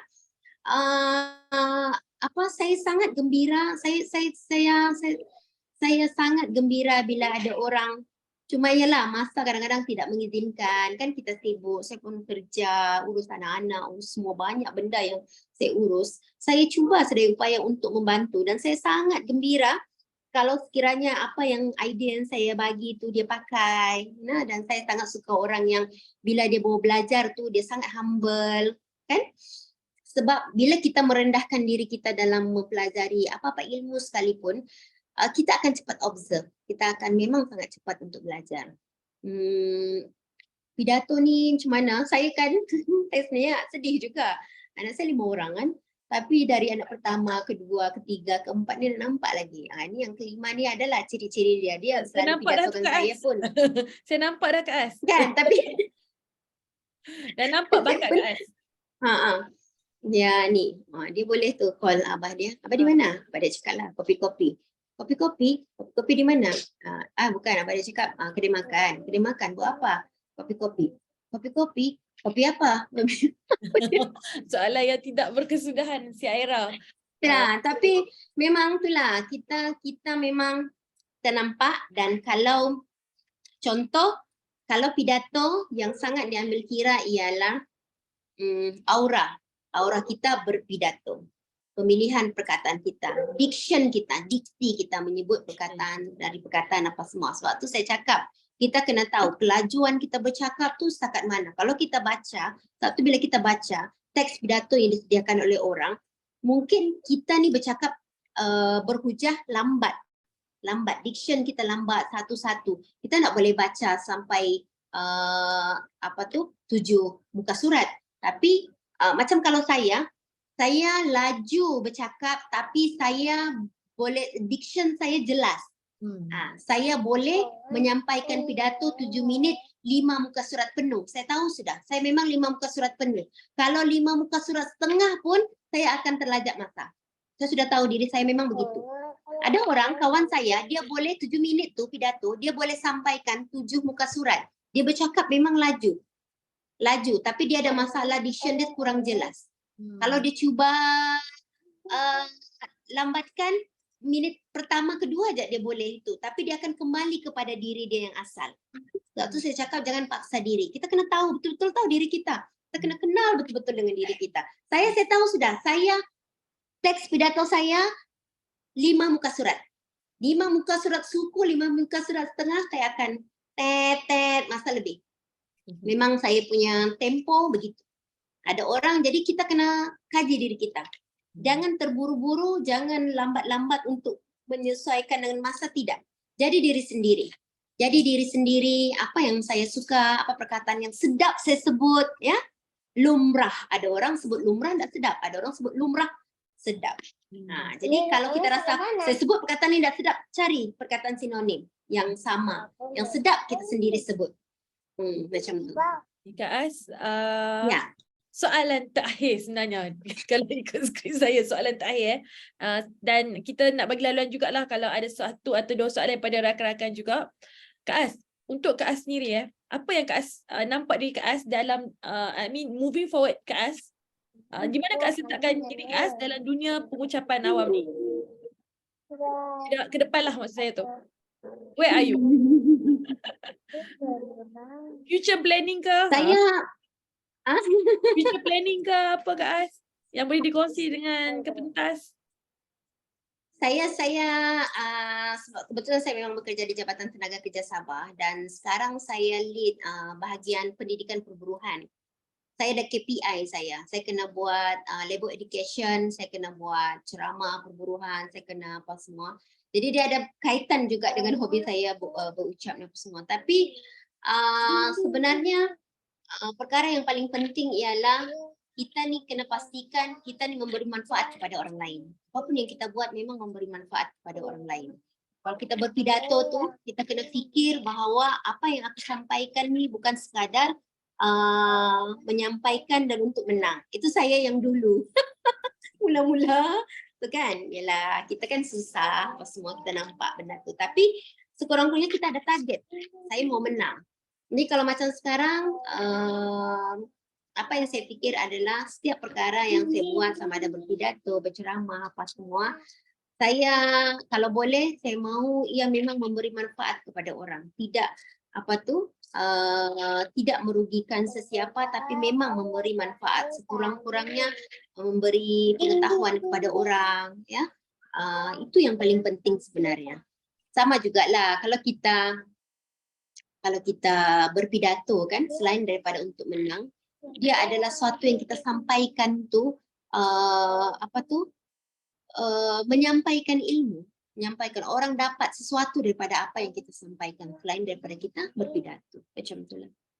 Terima kasih Kak As. Saya rasa banyak sebenarnya, kalau ke pukul 12 pun boleh jadi kerja ni Kak As, tapi memandangkan kan esok kita pun ada komitmen masing-masing, dan terima kasih banyak-banyak Kak As sebab orang kata berkongsi dengan kami semua. Bersama Aira juga, terima kasih. Dan saya beri peluang, ya Aira, saya ingin memberi peluang akhir ya kepada rakan-rakan sekiranya ada soalan yang nak ditanya kepada Puan dekat Kak As. Sebab jarang-jarang ni kita nak jumpa Kak As ni, tapi harapnya ke depan ni selalulah kan. InsyaAllah boleh bersama kita keluarga berkongsi kan, seronok juga. Sebab kalau buat kerja hakiki kita aja, kerja yang sama kan kadang-kadang boring. Kalau kita ada masa-masa begini, macam saya cakap lah, niat kita tu itulah, memberi manfaat pada orang, kita berkongsi kan. Saya pun seronok juga jumpa kawan-kawan baru ni yang minat sama.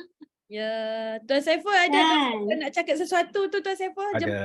Ada. Saya nak bertanya kepada Puan Asriah. Saya. Bila tugas hakiki Puan Asriah merupakan juga penceramah, bagaimana Puan Asriah menghadapi persoalan-soalan ataupun untuk mengawal audien ketika berceramah?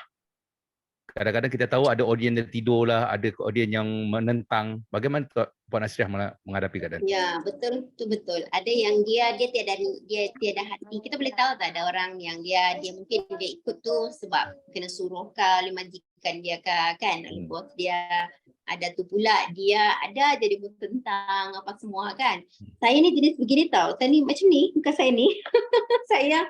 saya ni susah marah orang ke apa semua, tindir pun tak. Saya pendekatan saya ialah saya cuba menyampaikan dengan cara baik supaya dia faham, dia tidak rasa terpaksa untuk mendengar.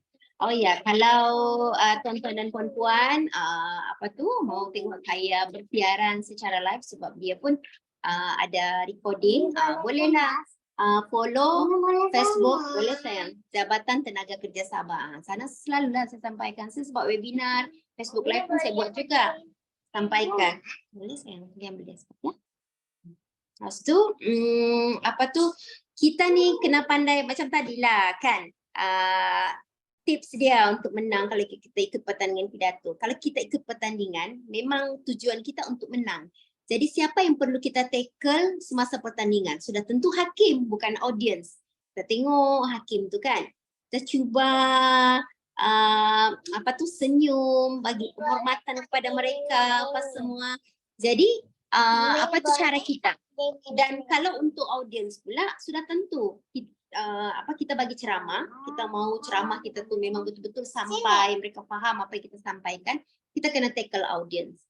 Jadi cara untuk tackle audience ialah kita kena study lah yang datang ni siapa, pekerja kah, pekerja ni pula label mana, manual labor kah, ataupun professional kah. Macam professional dia ada ego dia, kalau yang labor ni pula dia kurang confident, so kita kena tackle dorang.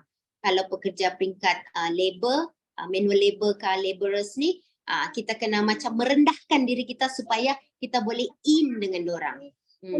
Kalau yang golongan-golongan profesional ni macam tuan cakap tu lah, ada jadi mau tentang kan.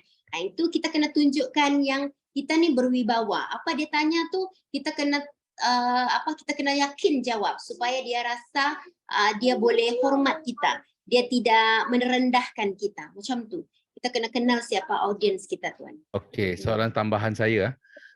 Adakah pengalaman Puan sebagai seorang pendebat di universiti juga membantu Puan dari segi menghadapi suasana kerja sekarang ni? Sangat membantu. Dan saya rasa lah, saya minta maaf ya kalau ada apa yang terguris lah dengan kata-kata saya. Sepanjang 3 tahun saya belajar di universiti, saya rasa debat tu lebih banyak mengajar saya dan memudahkan saya, lebih banyak menyumbang pengalaman saya dalam kerjaya saya sekarang. Betul, sangat banyak. Kalau dalam 100% tu saya rasa 60 ke 70% tu saya perolehi daripada penglibatan saya dalam debat dan seni pengucapan.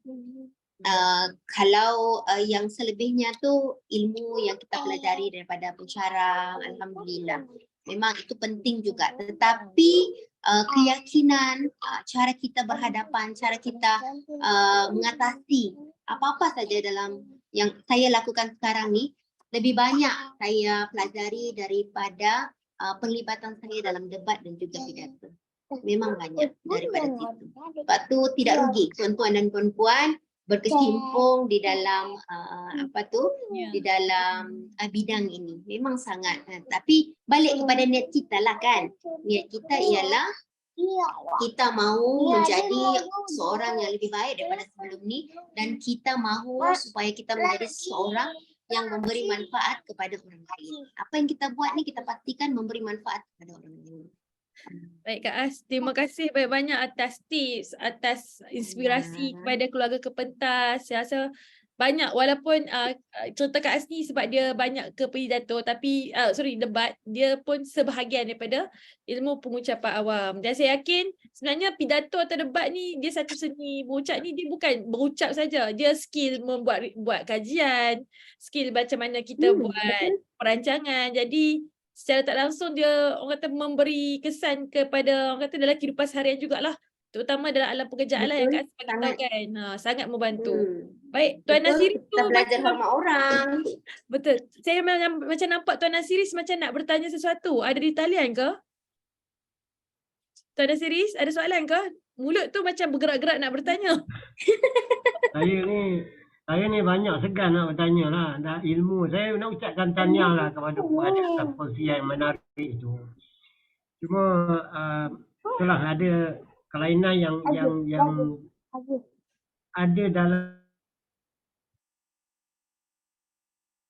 Line saya ke atau line apa ni? Like dia Tuan Nasiri memang dia line dia tak berapa muat. Arkib negara, itulah dia. Kak As, Tuan Nasiri ni orang Arkib negara dalam ni Kak As. kementas. Ya, dalam kementas banyak diajar kaedah-kaedah kan, tapi yang apa yang dapat kita pelajari dari Puan malam ni tu apa yang tak ada tertulis tu, yang tu menarik tu, yang kita nak tahu tu. Alhamdulillah. Sebab itu yang soalan yang saya tanya tu, kadang-kadang kita buat mana pun ada masanya ketika kita terputus idea. Yang tu saya nak tahu macam mana kita nak mengatasi bila tengah rancak kan. Pidato ni dia macam Puan kata lah, bahasa dia tinggi kan, nada dia tinggi kan. Jadi bila tengah rancak dia terputus. Itu saya nak tahu. Yang tu.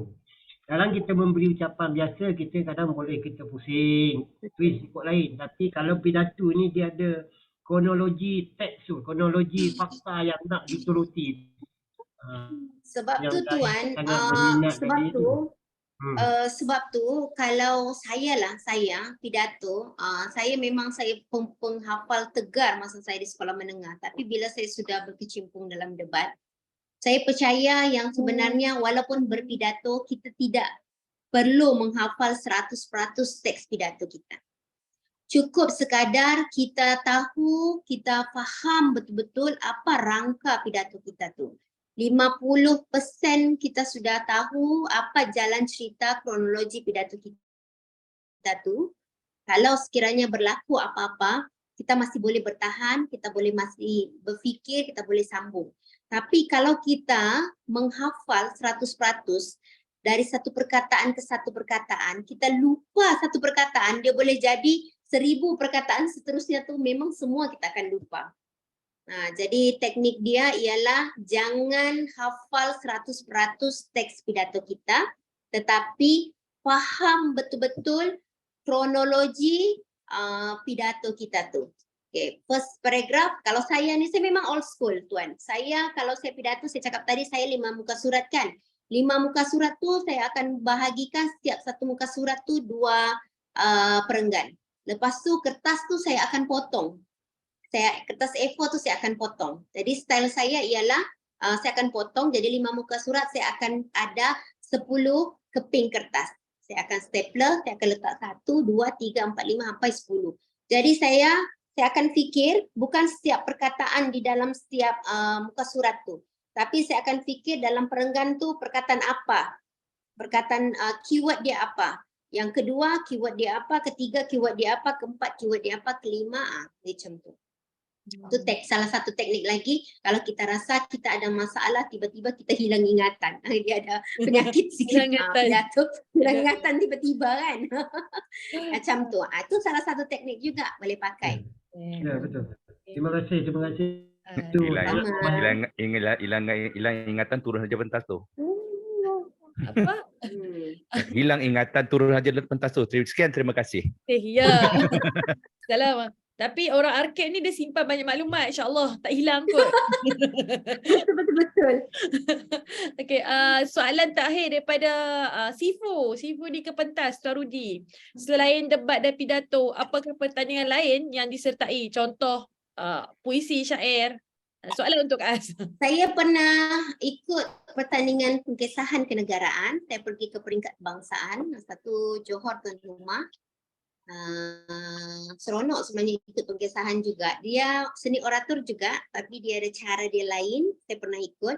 Dan kebetulan soalan ni muncul. Saya ingat saya baru balik ni dari Tawau minggu lepas. Cuti awal Muharram tu saya balik. Saya tolong kemas rumah mak saya, tempat yang saya tinggal dulu masa saya belajar apa semua. Saya tolong renovate sikit lah di Taman Ria, Tuan Rudi. Saya kemas di tingkat atas tu, sebab mak saya tinggal sendiri di tingkat atas tu, memang dia tidak tinggal sejak dia ada bilik di bawah tu. Yalah orang tua dia nak naik atas. Saya pun renovate lah sikit, kemas, cat balik apa semua. Lepas tu saya terjumpa skrip pengkisahan kenegaraan saya masa tu saya bawa. Saya ingat lagi masa tu tahun 2003. Dan tajuk dia adalah Huminodun. Huminodun, saya baca balik sambil saya berkemas, saya duduk bersimpuh, saya baca.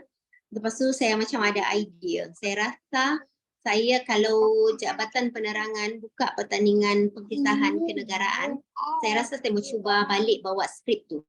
Skrip tu dibuat oleh Datuk Ramzah pada tahun 2003. Bayangkan dia sudah 2013. Dia sudah 10 tahun. 10 tahun dan memang dia punya skrip tu ya, dia perlu bersajak di situ, dia perlu menyanyi Huminodun. Kami bawa tu ke peringkat negeri, sampai ke peringkat negeri. Tapi kalah di peringkat negeri kami tempat kedua sebab hakim cakap dia tiada unsur kenegaraan. Tapi sebenarnya saya rasa dia memang sangat kuat unsur kenegaraan di situ. Cerita Huminodun tu.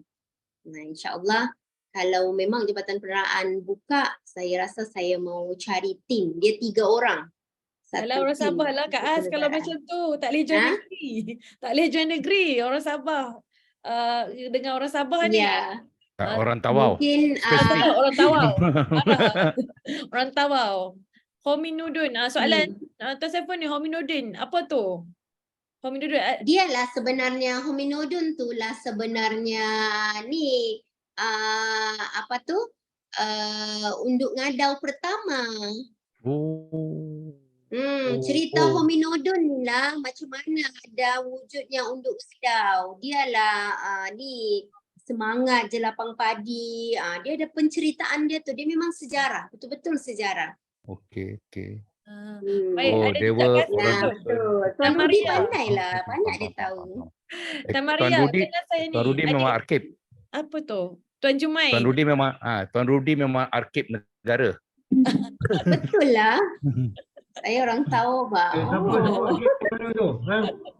Oh, sorry. Orang Tuan Nasiris toki arkib marah. Baik. Terima kasih sekali lagi yang tak terhingga. Saya pun rasa sangat seronok lah malam ni Kak As sudi ya meluahkan kata tak cukup sebenarnya Kak As. Mungkin ada bersiri-siri lah. Minta maaf, saya lambat. Saya minta Tak apa, maaf, Kak saya An. salah. Saya macam sebab salahnya. Jadi itulah, cuba memberi yang terbaik sebab sudah buat salah. Awal-awal buat salah. Patut kena denda sampai pukul 11 ni. Aduh, nangis Kak As. Paksalah saya belanja satu-satu ni. Baik, okey. Dan Kena sambung lagi, kena ulang lagi. ulang lagi. Boleh, insyaAllah boleh. Episod 2. Ya. Boleh, insyaAllah. Harap Kak As jangan seriklah bersama kami InsyaAllah. Saya akan melobi di tepi Dah ya Kak As. seronok. Alhamdulillah. Melobi Kak As, saya akan PM tepi ya, melobi untuk bersama keluarga Kepentas. Harap Kak As terbuka hatilah nak bersama dengan kami. Dan kami pun sangat seronok lah kalau Kak As sudi bersama kami. Orang kata memeriahkan lagi kumpulan yang memperjuangkan ya pengucapan awam. Dan terima kasih. InsyaAllah. Ni pun salah satu ni pun salah satu bidang ilmu kan. Ya. Bidang ilmu ni orang cakap itulah kita sama-sama saling berkongsi, saling memberi faedah kepada orang lain kan. Ilmu kan untuk dikongsi, bukannya kita bawa mati. Tapi itulah. Kalau Ada datang KL tu sudi-sudilah singgah ke pentas pusat bandaraya depan KLCC. Tengok je. dijemput. Tak, kalau rasa biasanya ke Putrajaya senang sekali, kami ada di Putrajaya. Berebut. Berebut. Tempat saya, pusat bandaraya lagi dekat KLCC. Kalau jumpa Perdana Menteri memang kena pergi lalu Putrajaya. Ya betul. Saya di bawah Kementerian Sumber Manusia. Dekat dah tu. Presiden 15 dengan Presiden 4 tu sebelah. Lelang. Seberang. Lelang Kak As. Nak ke mana Kak As? Di Baik. mana ada jodoh, di situlah kita bertemu. Itu yang mana Kan? sempat rebut. Hai Kak Aira. Okey. Terima kasih juga kepada Aira sebab sudi. Teman Umi. Terima kasih. Kelas malam ni. Terima kasih juga kepada semua rakan Kepentas. Ya, ramai kita malam ni. Tadi saya tengok ada dalam Terima kasih 60 banyak. lebih. Ya, Alhamdulillah. Dan insyaAllah kita jumpa lagi kepada rakan-rakan Kepentas. InsyaAllah kita akan bawakan tajuk-tajuk yang lagi menarik dan bersama dengan penceramah yang mantap macam Kak As. Dan ya, ada ucap, okey, orang Tawau ni, Kepentas Tawau. Oi, Puan Safiah dah kata, Kepentas Tawau dulu, Kak As. InsyaAllah. Ini punya rebutan ni. Nanti doakan Kak As terbuka hati bersama kita Kak As. Kepentas satu Malaysia Kak As. Nanti Kak As kalau pergi outstation mana-mana pun kita ada cawangan. Termasuk di Indonesia, Singapura, Brunei dan juga Thailand. Sudah berebut semua lelong Kak As. IKK, di mana lagi ni? Okay. Ramai, okey. Bye. Stop recording dulu. Okey, baik. Okey, start kali. Sekejap ya. Okey.